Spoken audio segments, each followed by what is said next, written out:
Certainly good to see everyone this morning. As you turn to 1 Corinthians chapter 11, 1 Corinthians chapter 11, hopefully we'll get something out of the study this morning. If you were expecting Brent, who was announced as our speaker on Wednesday night, I apologize. You're stuck with me this morning. Come back at 6 o'clock, and I think Brent's going to speak for us. We've done a little bit of a swapping around, so you're stuck with me this morning.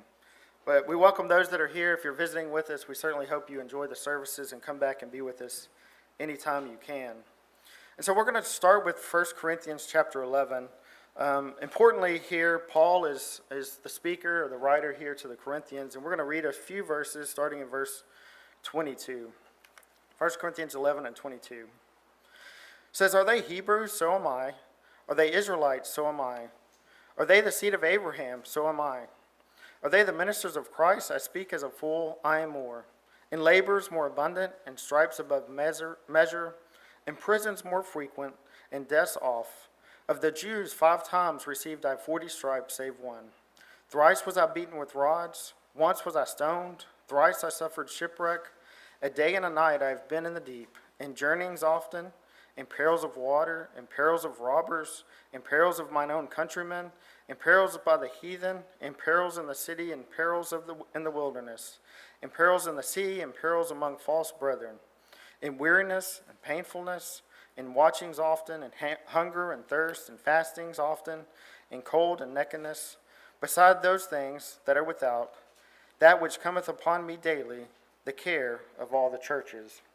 And we'll stop there, and we can see some of the things that Paul went through, some of the things that he dealt with as an apostle, as an early member there of the church, and we can see that it wasn't always easy, right? It wasn't always an easy thing to be a Christian, especially in those early days. And it's not always easy for us today to be a part of the church and to stand up for God and to be a part of that as well. Now we don't run into, luckily, some of the things that Paul dealt with, but we do have challenges in our life.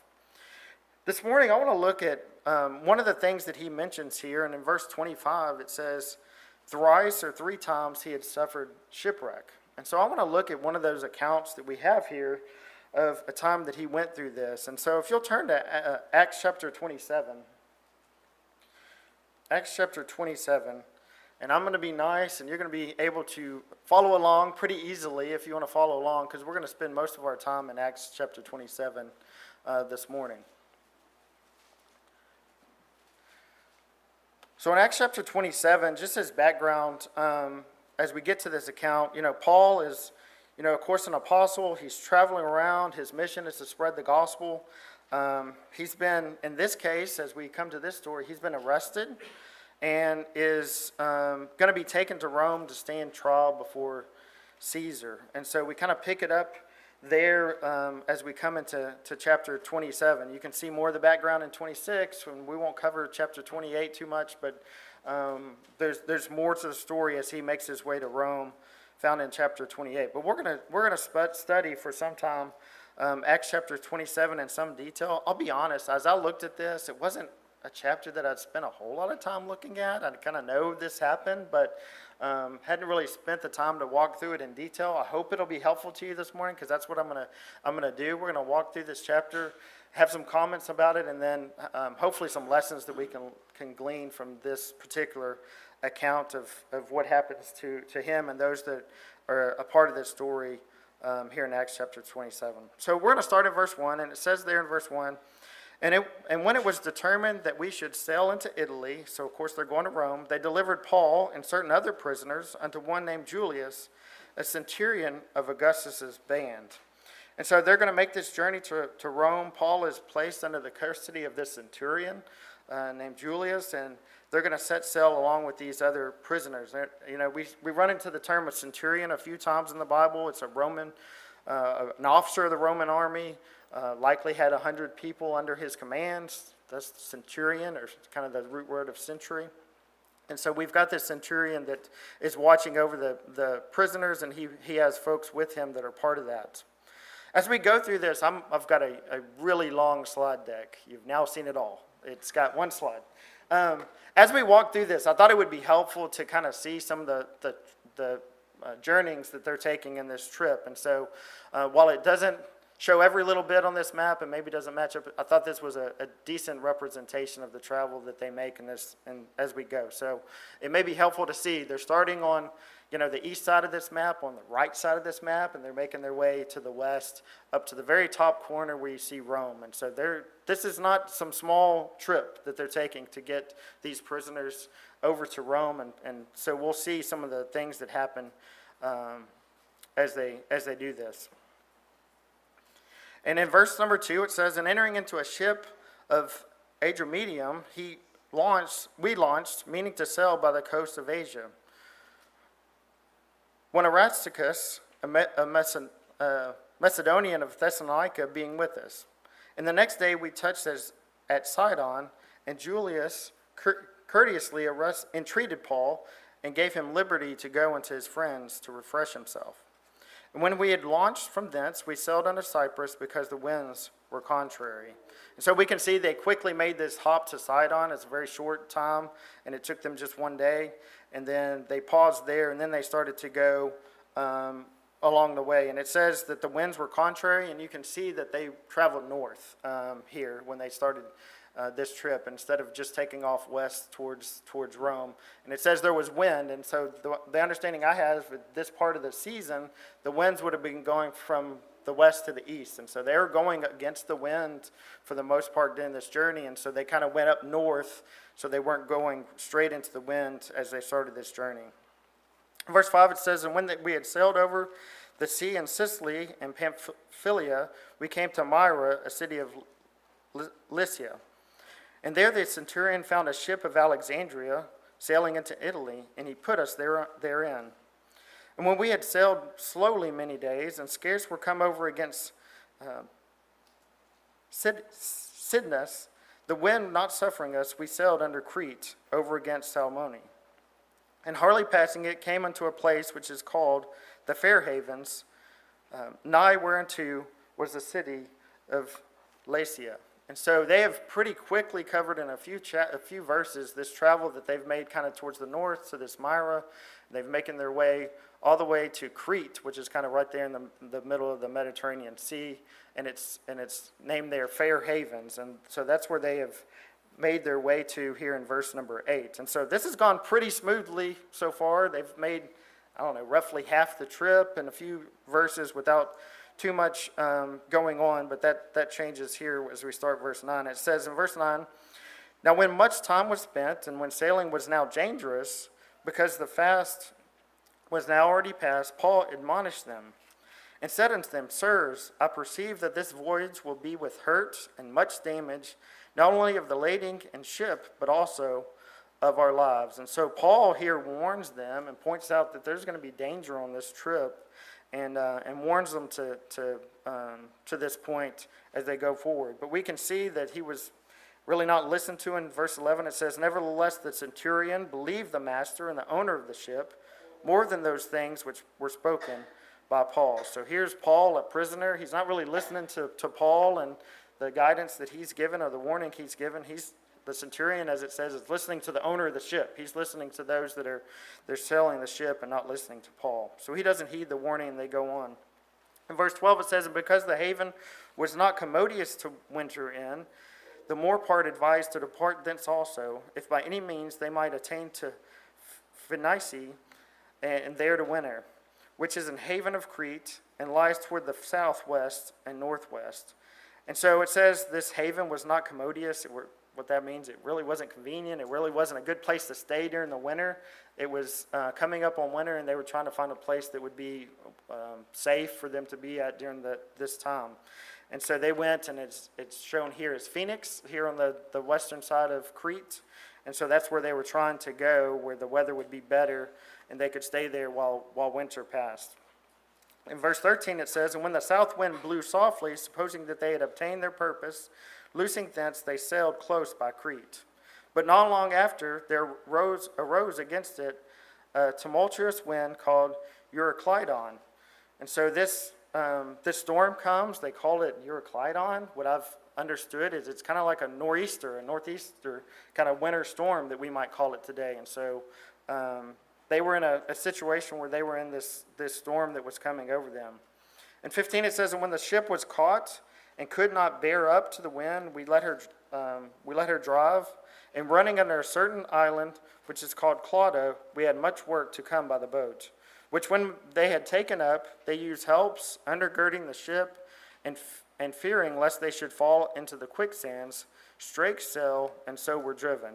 So basically at this point, they were worried about the storm and the winds. From my understanding, this strake sail kind of comment here meant that they were lowering all the gear. They were lowering the sails, they were lowering the pulleys and all the ropes and getting all those things taken down so that the wind wasn't going to affect them as much and they could be safe. So that's what they were trying to do, and they were worried about this storm, obviously.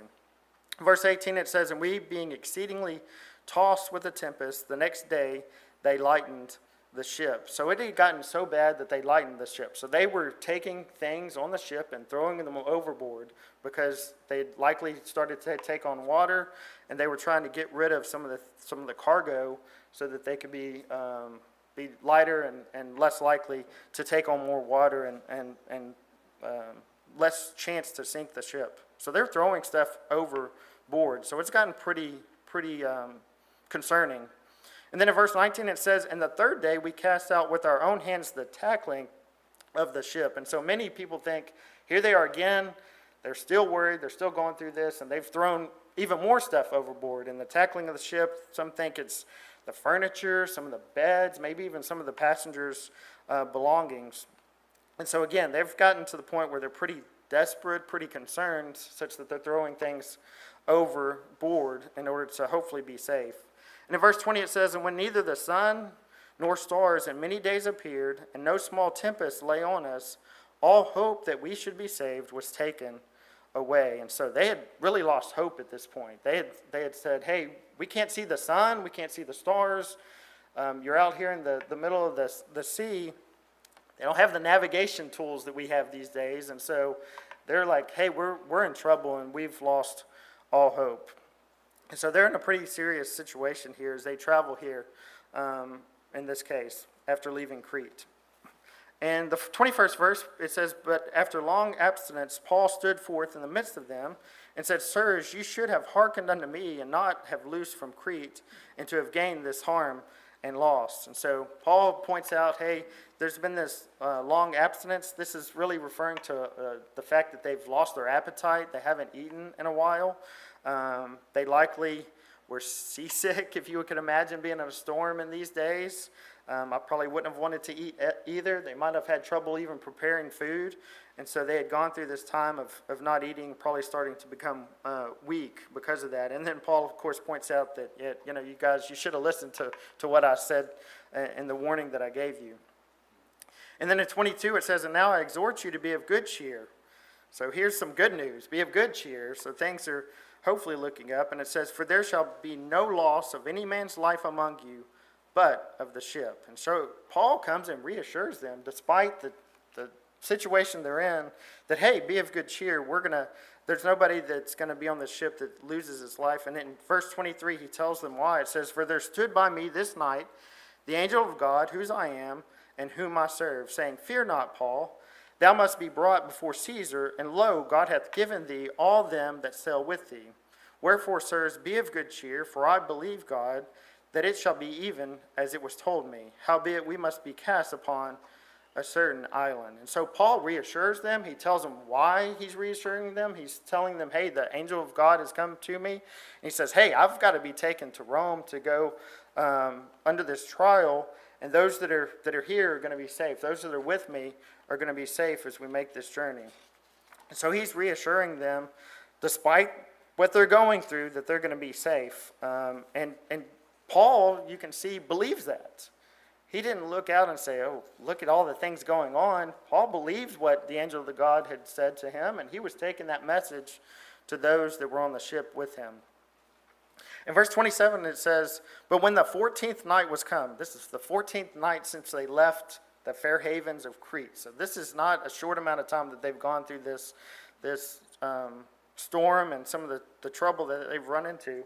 It says, but when the 14th night was come up, as we were driven up and down in Adria, about midnight the shipmen deemed that they drew near to some country. So 14 nights of being out in the middle of the sea, dealing with this storm.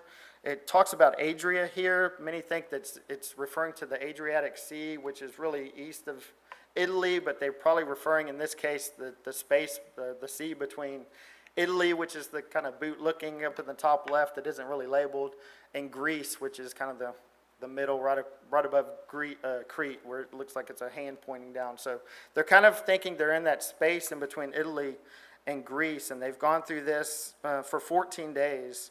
And now they're hearing likely waves crashing into something, so they think they're getting close to land, but they don't know exactly where they are.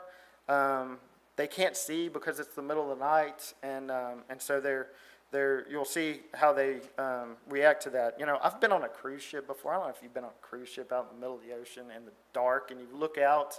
It is a scary, spooky thing, to be honest with you. And the last time we went, I purposely, some of the time at night, went on the balcony and just looked out into nothingness. And it's a spooky thing. And you can imagine going through storms, not knowing where you're at, not really having the lights and navigation stuff that we have today on a cruise ship. But they've been through it, so to speak, in this particular instance. And so they're trying to understand where they're at. They're not sure where they're at. And in verse 28 it says, and sounded and found it 20 fathoms, and when they had gone a little further, they sounded again and found it 15 fathoms. So they're trying to figure out how close they were to the land. So they sounded something and likely using like their echo from it to understand how close they are to the land. And so they were getting closer to the land. And in verse 29 it says, then fearing lest we should have fallen upon rocks, they cast 4 anchors out of the stern and wished for the day. So they didn't want to get any closer. They didn't want to risk running into the rocks and running aground. And so they threw the anchor that night and wanted to wait until daylight.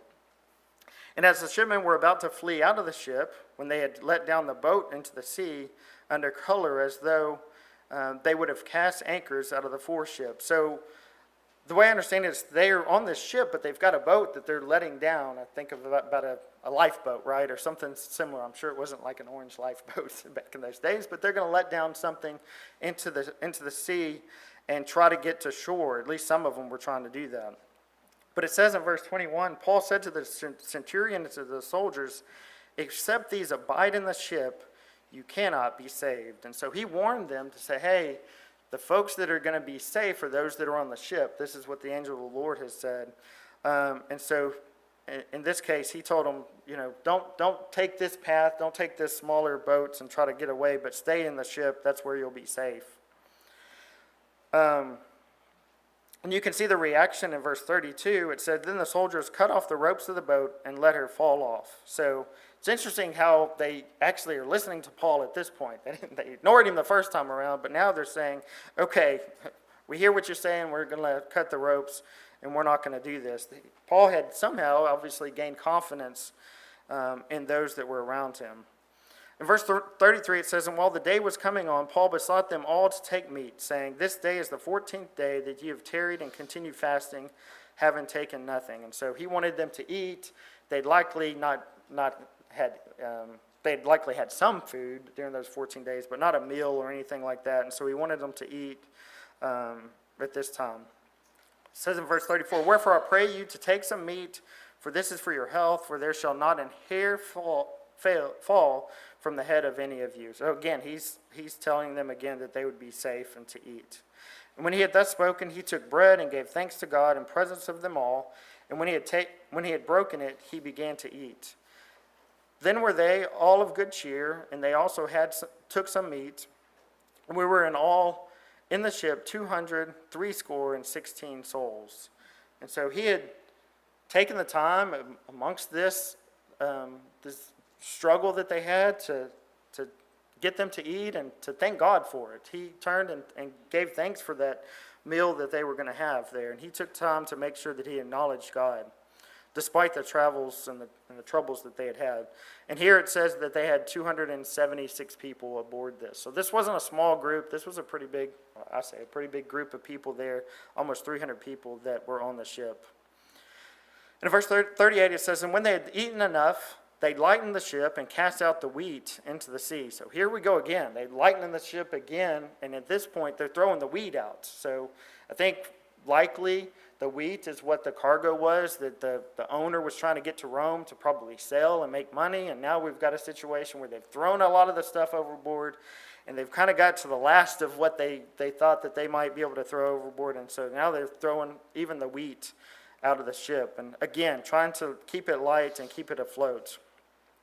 In verse 39 it says, "And when it was day, they knew not the land, but they discovered a certain creek with a shore, into which they were minded, if it were possible, to thrust the ship." So now they don't really know where they are, but they see this area, and they've decided that they're going to run the ship aground. Basically, they're gonna try to beach it, if you will. In verse 40 it says, "And when they had taken up the anchors, they committed themselves unto the sea, and loosed the rudder bands, and hoisted up the mainsail to the wind, and made towards shore." So here they are. They had thrown these anchors down. I understand the Greek word here likely means they cut the anchors and left them, which would have made a lot of sense. Instead of hoisting them back up onto the ship, that would just made them heavy. So I think they likely cut the rope and let those anchors go. And they put the sail back up. They wanted to catch the wind. They wanted to have some momentum as they tried to beach the ship, if you will. And they had likely tied up the rudders when they had stopped. And so they untied the rudders so they would be able to control the ship as they did this. Verse 41, it says, "And following into a place where two seas met, they ran the ship aground. And the fore part stuck fast and remained unmovable, but the hinder part was broken with the violence of the waves." So they ran it aground. The front of it got stuck. The back of it kept getting hit by the waves, and the boat's falling apart, right? It's being struck by the waves there in the back. And in verse 42, it says, "And the soldiers' counsel was to kill the prisoners, lest any of them should swim out and escape." So again, you've got these soldiers that are trying to watch after the prisoners, and they're like, okay, we don't want them to get away. We're going to kill the prisoners.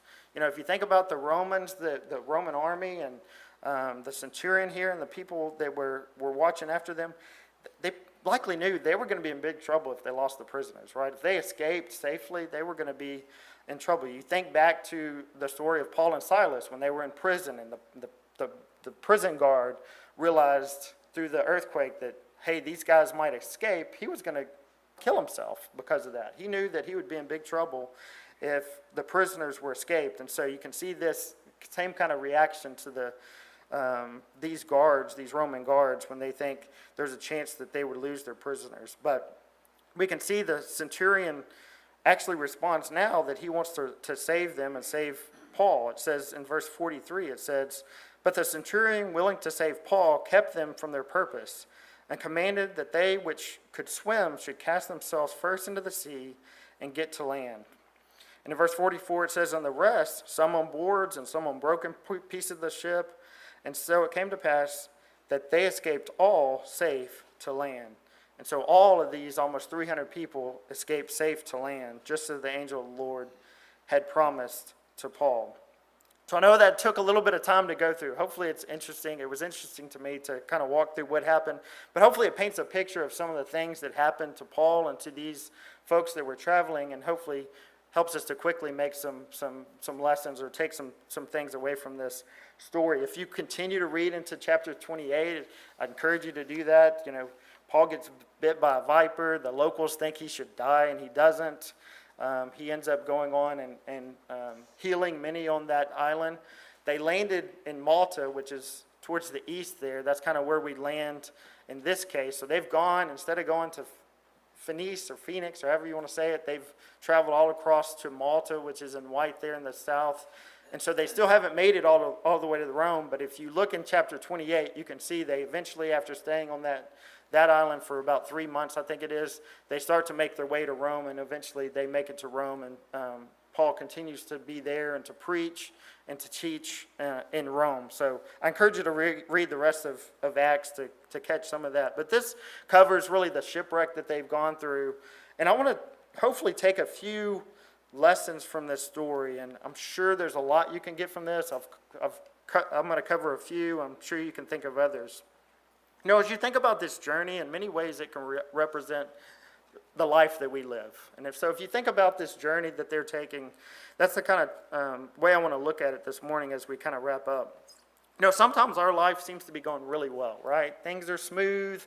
It's smooth sailing, so to speak. And that was kind of the case as they started off. When they started this trip, they got, roughly halfway through, and nothing really had gone wrong. It was fairly smooth. Yeah, they had some wind problems, but it wasn't something that caused them too much problem. So sometimes in our life, things seem to be rocking along pretty well, right? But we know that life isn't always that easy, right? Sometimes things come up, and God, again, doesn't promise us to have an easy life. It doesn't say there won't be any troubles. God doesn't make that promise to us, and we can see some of the struggles that they had here.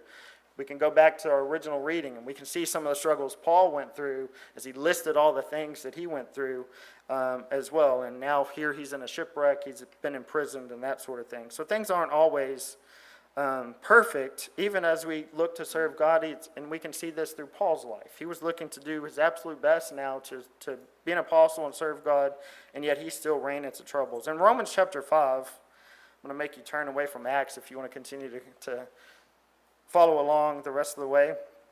But in Romans chapter 5, verse 3 through 5, it says there, "And not only so, but we glory in tribulations also, knowing that tribulation worketh patience, and patience experience, and experience hope, and hope maketh not ashamed, because the love of God is shed abroad in our hearts by the Holy Ghost, which is given unto us." So there's going to be tribulation in our life, but we can learn from that. We can grow from that, and I hope we'll look for ways to do that. Even those struggles that we have in life can make us better, can help us learn things, and it hopefully helps us recognize the blessings that we do have from God, and we can lean on those things and what's really important in life when we go through some of those struggles. In Matthew chapter 5, we see there, sometimes we may be not just going through troubles or inconveniences, if you will. Sometimes, as we see then, they were persecuted. Blessed are they, Matthew chapter 5, verse 10, it said, "Blessed are they which are persecuted for righteousness' sake, for theirs is the kingdom of heaven. Blessed are ye when men shall revile you and persecute you, and shall say all manner of evil against you falsely for my sake. Rejoice and be exceeding glad, for great is your reward in heaven, for so persecuted they the prophets which were before you." And so sometimes we're going to be persecuted in some way. We don't see, hopefully, we won't see the type of thing that Paul went through and some of the early Christians, but, people will make fun of us. People will try to be a stumbling block for us as we try to do God's will. And so, and sometimes the plans that we have for our life aren't really what God has in plan, and so we need to be flexible in that way too. We're gonna run into troubles. Sometimes, unfortunately, we ignore the warnings from God, just like these folks ignored the warnings that Paul had. God gives us guidance. God gives us commandments. God gives us things that will help us live a more productive and happier life if we'll follow after them. But sometimes we don't heed that guidance, and things don't go as well as they could have, right? In Galatians chapter 6 and verse 7, Galatians chapter 6, in verse 7, we see here where it says, "Be not deceived, God is not mocked, for whatsoever a man soweth, that shall he also reap." And so we're going to reap what we sow here in this life. And so we're not going to, there's going to be consequences for the things we do, and there'll be consequences if we ignore the commandments or ignore God's warning. But we need to have faith in God during challenges. When we go through challenges in life, we need to continue to have faith in Him. Paul looked around and things looked pretty bleak during some of this time, right? And, we said they thought they were going to be lost. They'd gotten to the point where they were throwing things overboard. But Paul remembered and hearkened back to that promise of God and that angel of God and reminded them that, hey, no hair on our head is going to be harmed. He not only remembered God, but he remembered and believed wholeheartedly in that promise that he had been given, right? And so we need to continue to make sure that we do the same. Paul could have said, "Hey, God, wait a minute. You said we would be safe, but look at all this stuff that we're going through. This doesn't look safe to me," right? And he could have turned his back on God. He could have blamed God. And sometimes we do that in our life. Things don't go the way that we think they should, And instead of during difficult times turning towards him and getting closer to him, we kind of say, oh, I've got to go deal with this, and we turn our back on God instead of coming closer to him. So we need to make sure that we continue to have faith in him, even when we go through challenging times in our life. In Psalm chapter 34 and verse 19, it says here, the righteous person may have many troubles, but the Lord delivers him from them all. And sometimes we look at things and maybe we have a short-term view of things.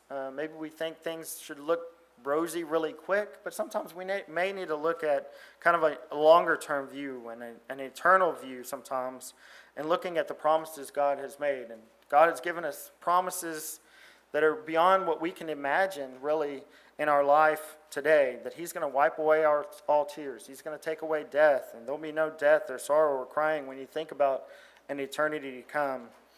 In John chapter 14 and verse 2, it says, in my Father's house are many mansions. If it were not so, I would have told you, I go to prepare a place for you. So we need to continue to have faith that God's going to deliver on these promises. He's going to. He doesn't lie, right? And so when things get tough, instead of turning our back on him, we need to continue to have faith in these things that he's promised to us. We need to be willing to let go of things that are preventing us from serving God. You know, if you look at these sailors, they were on this ship, things weren't going well, and guess what? They were willing to let go of some of these belongings, some of the furniture. They started to throw away all of these things, because if they went down with the ship, what are they going to do with the wheat? What are they going to do with the furniture? And they really took this approach to, let me get rid of those things because I'd rather save the ship. In our lives, we need to be willing to do that and have the same urgency. Things that are preventing us from serving God, things that are weighing us down, we need to be willing and have the urgency that they had to get away from those things, put those things away from us, and serve God. In Hebrews chapter 12,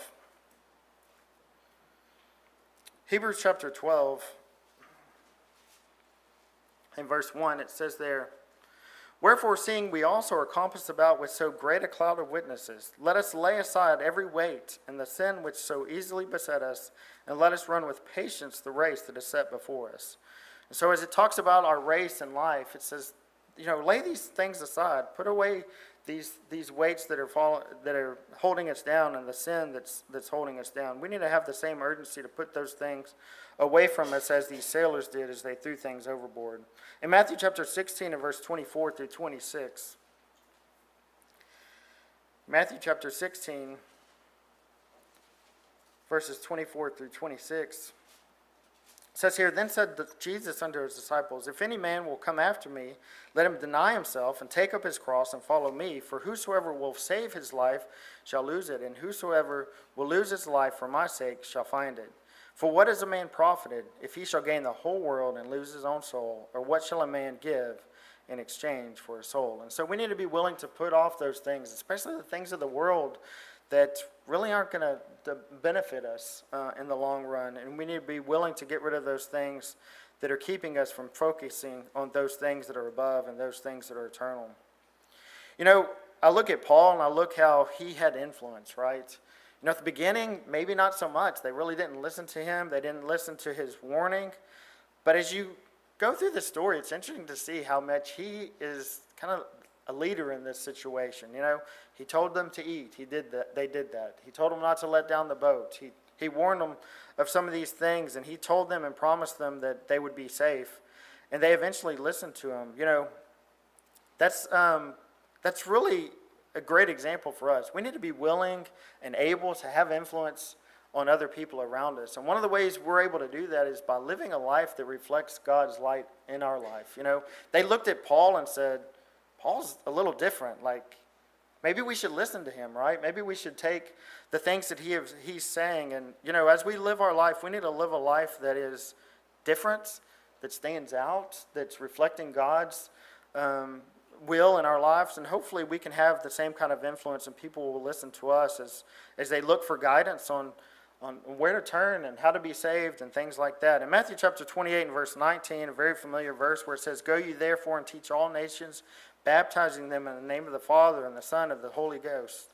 And so as we look to do that, as we look to take the Great Commission out and teach others, we need to try to have some influence. And in order to do that, we've got to be living a life as best we can that looks different and is one that people would look to and say, maybe I should look to him, and maybe he can help guide me to God.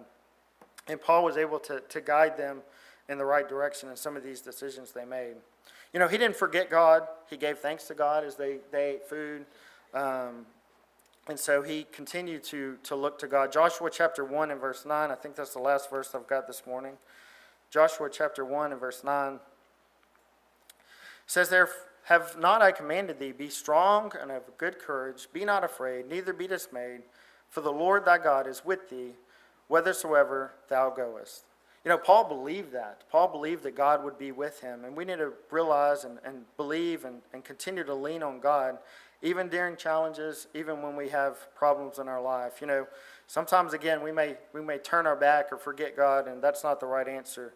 We need to continue, despite the challenges that we have and despite whatever we're going to continue to lean on God and believe in God. Finally, we need to be in God's care. We need to be in God's care. We need to be in the ship, so to speak, right? We need to be a part of God's kingdom in order to be safe from the storm.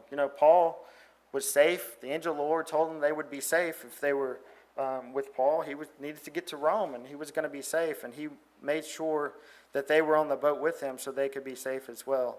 We need to be in God's care. We need to be a part of God's kingdom. We need to be a part of his kingdom in order to be saved. And so we need to make steps or take steps to make sure that we're part of that. And so as we conclude, I hope as we study this, hopefully it was interesting as we walk through the details of the story. But more importantly, hopefully as we go through our life, whether we're going through ups and downs and challenges in this life, we realize that we can't really depend on the things of the world. We need to continue to keep God in our life, continue to lean upon him, and most importantly, make sure that we're in the care of God, that we're part of his kingdom, and we're part of those that will be saved and can look towards an eternity where we'll stand alongside Christ and all the redeemed in heaven. And hopefully we realize the importance of doing that. If you haven't taken the steps to be obedient and to be part of God's kingdom, we encourage you to do that this morning. It takes believing that Jesus Christ is the Son of God, repenting of our sins, confessing him, and being baptized and being added to the kingdom. And so if you're in that